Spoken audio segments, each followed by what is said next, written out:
গণতন্ত্র পুনঃপ্রতিষ্ঠিত করার সংগ্রাম করতে করতে তিনি গণতন্ত্রের সমর্থক শব্দে পরিণত হয়েছেন।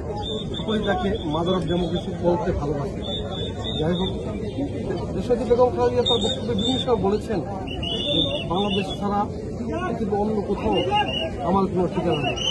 এবং এই কথাটি তিনি বলার জন্য বলেননি, বাস্তবে তিনি তার প্রমাণ দিয়েছেন।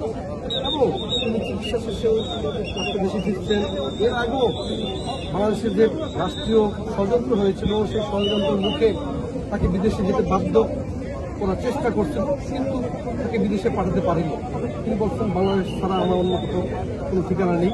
এবং তিনি সেজন্য বাংলাদেশেই ছিলেন।